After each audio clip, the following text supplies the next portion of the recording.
జై హో.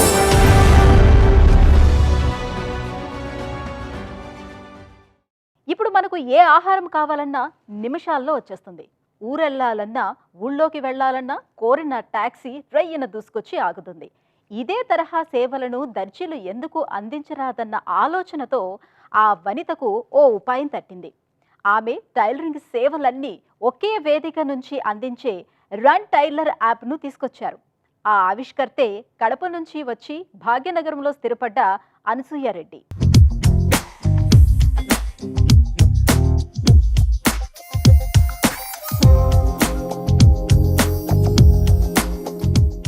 పెళ్లికో పుట్టినరోజుకో ఏదో ఒక శుభ సందర్భం, కొత్త డ్రెస్సులు కావాలి, టైలర్ దగ్గరికెళ్లి ఆర్డర్, ఇదిగో ఇట్టే ఇచ్చేస్తాం అని భరోసాగా చెబుతారు. కానీ ఇచ్చిన కొలతలతో కుట్టరని, ఇస్తామన్న వేలకు ఇవ్వరని వినియోగదారుల ఫిర్యాదులు. సీజన్ వస్తే వారికి నిద్రాహారాలుండవు. కుదురుగా కూర్చొని పనిచేస్తున్నా సమీపించే గడువు కత్తిలా వేలాడుతూ ఉంటుంది. వీరందరి కష్టాలు తీర్చేందుకు హైదరాబాద్లో ఉంటున్న అనసూయారెడ్డి దర్జీలకు, వినియోగదారులకు వారధిగా రన్ టైలర్ అనే వ్యాపార వేదికను నెలకొల్పారు. I'm the founder of run tailors fashion private limited company. So ఈ ఫౌండర్ ప్రొఫైల్ ఏదైతే నేను క్రియేట్ చేస్తున్నానో దీనికంటే ముందు I'm a very normal house wife. So చిన్నప్పటి నుంచి కూడా ఏదైనా ఒకటి సాధించాలి, ఏదైనా ఒకటి చేయాలి అనే వీటి విషయాల్లోంచి నా ఫ్యామిలీ కూడా గ్రోత్ నుంచి వచ్చానమాట. 10th class, intermediate, degree, MBA ఇలా ఒక్కొక్క స్టెప్ దాటుకుంటూ వచ్చాను. చిన్న చిన్న అచీవ్మెంట్స్ నేను ఎలా సాధించాలి, ఎలా నేను గ్రోత్ అవ్వాలి అండ్ ఫిజికల్గా, మెంటల్గా ఎలా స్ట్రాంగ్గా ఉండాలి, వీటన్నిటి గురించి రీసెర్చ్ చేసే టైంలో సో నాకు ఎక్కువగా బిజినెస్ విషయాలు ఇవన్నీ కూడా తెలుసుకుంటూ రావడంతో నా స్ట్రాంగ్ అనేది పెరిగిపోయింది అనమాట. అనసూయ తండ్రి కడపలో ఓ కాంట్రాక్టరు. వీరిది కాస్త వ్యాపార లక్షణాలు అద్దుకున్న మధ్యతరగతి కుటుంబం. సంప్రదాయాలు, పట్టింపులు ఎక్కువ.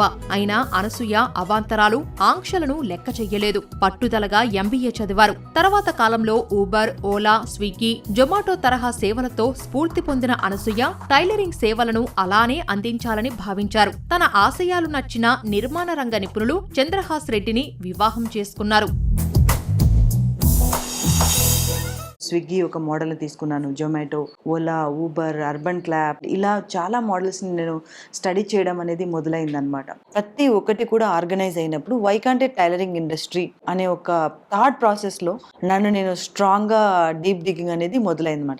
అక్కడ నుంచి ఆ రోజు తీసుకున్న డెసిషన్ ఇమీడియట్గా రన్ టైలర్ అనే నేమ్ని తీసుకోవడం జరిగింది. తన ఇంట్లో పనిచేసే ఓ అమ్మాయి మధ్యాహ్న విరామ వేళలో ఇంటి పట్టునే డబ్బు సంపాదిస్తున్న విషయం అనసూయను ఆకర్షించింది. పెద్దగా చదువుకొని ఆమె జాకెట్లు, ఎంబ్రాయిడరీ పనితో లక్షణంగా బిజినెస్ చేస్తుంటే ఫ్యాషన్ డిగ్రీలు చదివిన విద్యార్థులు వెనుకంజలు ఎందుకున్నారో అర్థం కాలేదు. ఈ క్రమంలో 2017లో అనసూయ అను డిజైన్స్ పేరుతో ఓ స్టార్టప్ తెచ్చారు. స్వయంగా వస్త్రాలు కొని, కుట్టించి ఎగ్జిబిషన్లలో విక్రయించేవారు. ప్రయాసే తప్ప ఫలితం చూపని ఆ పనిని కొంతకాలానికి వదిలిపెట్టారు. తన ఇంట్లో డే కేర్ కేంద్రం పెట్టారు. అలా ఓ 10 వ్యాపారాలు చేశారు. అవి నష్టాల్లో ముంచి పాఠాలుగా మిగిలాయి. సో ఆల్మోస్ట్ ఒక 10 yearsలో ఒక 8 to 9 ఐడియాస్ని అయితే నేను వర్కౌట్ చేశాను. ఫస్ట్ నా ఐడియా అను డిజైనర్స్ అని 2013 టైంలో స్టార్ట్ చేశాను. అది ఆల్మోస్ట్ 1 year నడిపాను. బట్ ఇక్కడ ఏంటంటే చాలా ప్రాబ్లమ్స్ని చూశాను. అంటే ఈ టైలర్స్ స్కిప్ అవ్వడం, మళ్ళీ మాస్టర్స్తో ఫోన్స్ ఆఫ్లో ఉండడం అని చెప్పేసి ఆ బిజినెస్ని స్టార్ట్ చేశాను. డే కేర్ అనేది ఒక స్కూల్ని, చిన్న స్కూల్ని ఇంట్లోనే స్టార్ట్ చేశాను. అక్కడ కూడా ఆల్మోస్ట్ ఒక 1 year సస్టైన్ అయ్యాను. బట్ కరోనా టైంలో మళ్ళీ ఐడియా కూడా డ్రాప్ అయింది. డిప్రెషన్కి వెళ్ళిన టైంలోనే నేను ఈ రన్ టైలర్ ఐడియాని నేను చూడగలిగాను అనమాట. అండ్ ఎక్కడైతే వదిలేశానో అక్కడే మళ్ళీ మొదలు పెట్టాను. అనసూయకు ఎక్కడ డబ్బు పోగొట్టుకున్నారో అక్కడే అవకాశాలు వెతుక్కోవాలనే పట్టుదల పెరిగింది. ప్రపంచం ఫ్యాషన్లలో ముందుకెళుతుంటే ఫ్యాషన్లకు ప్రాణస్పదంగా నిలిచే దర్జీలు అసంఘటితంగానే ప్రపంచం తెలియని పరిస్థితిలో ఉండటం ఆమెను కదిలించింది. తన పరిశోధనతో పరిశ్రమలోని సమస్యలు తెలిసాయి. ఈ రంగంలో విప్లవాత్మక మార్పులు తేవటానికి ఆమెకు ప్రేరణనిచ్చాయి.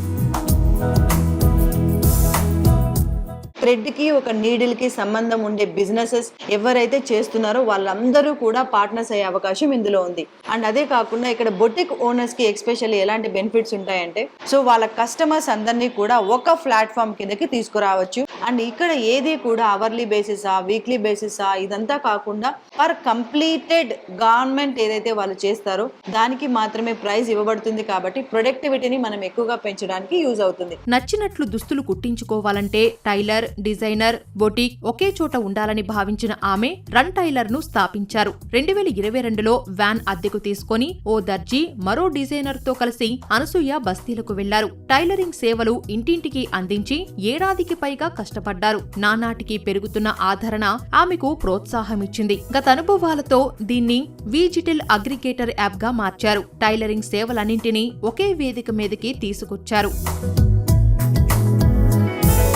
ఈ డిజిటల్ అగ్రిగేటర్ ప్లాట్ఫామ్ ద్వారా ఈ కనెక్షన్స్ అనేది మనం చాలా ఈజీగా పెంచుకోవచ్చు. చాలా టెక్స్టైల్ కంపెనీస్ కూడా మూతపడిపోతున్నాయి రోజు రోజుకి. ఎందుకంటే ఫాస్ట్ ఫ్యాషన్ పెరిగిపోతుంది.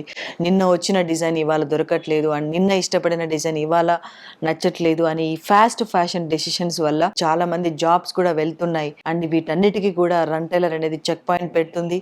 రన్ టైలర్ 20,000 నుంచి 30,000 బొటిక్స్ ని ఆన్ బోర్డ్ చేస్తుంది and 1 lakh to 2 lakhs employment create చేస్తుంది. ఒక్క హైదరాబాద్లోనే 1000 బొటిక్ నిర్వాహకులు ఇందులో సభ్యులయ్యారు. నగరంలోని 10,000 బొటిక్లను త్వరలో రన్ టైలర్ పరిధిలోకి తేవాలని అనసూయ నిశ్చయించారు. శిక్షణనిచ్చి ఫ్రాంచైజీ అవకాశాలిచ్చి మహిళలను వ్యాపారవేత్తలుగా తీర్చిదిద్దాలన్న ఆశయం అంకురించింది. కనీసం ఓ 500 మంది ఔత్సాహిక వనితలను నిపుణులుగా మార్చాలన్నదే ఆమె తొలి సంకల్పం. నేను హైదరాబాద్లోనే బొటిక్స్ ఆల్మోస్ట్ మనకి 10,000+ బొటిక్స్ ఉన్నాయి. ఈ 10,000+ బొటిక్స్ ని నా యాప్లో రావాలనేది నా లక్ష్యం. అండ్ ఎవ్రీ 3 kilometers కి కూడా ఏదైతే బొటిక్ ఉందో ఆ బొటిక్ కావాల్సిన సప్లై మొత్తం రన్ టైలర్ అనేది డీల్ చేస్తుంది. మన దేశంలో టైలరింగ్ పనికి అనసూయ కొత్త నిర్వచనమిస్తున్నారు. రన్ టైలర్ కేవలం దర్జీల కళా సృజన వేదిక మాత్రమే కాదు, సాంకేతిక ఆధారిత బిజినెస్ మోడల్ గా మార్చాలని, వనితలు వ్యవస్థాపకులుగా ఎదగాలని అవకాశమిస్తున్నారు. ఓ మధ్యతరగతి గృహిణి స్వయం కృషితో ఎదిగిన స్ఫూర్తి అనసూయ. అసంఘటిత టైలర్లను ఒకే వేదిక మీదకి తెచ్చి ఫ్యాషన్ డిజైనింగ్ రంగం రూపురేఖలే మార్చారు. ఈ జనరేషన్ లో మనం చూస్తున్న చాలా మెంబర్స్ లేడీస్ లో ఎలా అంటే మనం తొందరగా స్టార్ట్ చేస్తాం అండ్ తొందరగా పడిపోవడానికి కూడా చాలా ఎక్కువ ఛాన్సెస్ ఉన్నాయి. జర్నీలో ఏమైనా ఛాలెంజెస్ వచ్చినా కూడా అవి చిన్న చిన్నగా పక్కన పెట్టుకుంటూ మనం గమ్యాన్ని చూడగలిగితే అవంతకు అవే వెళ్ళిపోతాయి. ఏ బిజినెస్ నైనా సరే సక్సెస్ఫుల్ గా రన్ చేయాలంటే కంటిన్యూస్ గా ఫోకస్ అనేది పెడితే ఆటోమేటిక్ గా సక్సెస్ అవ్వచ్చు.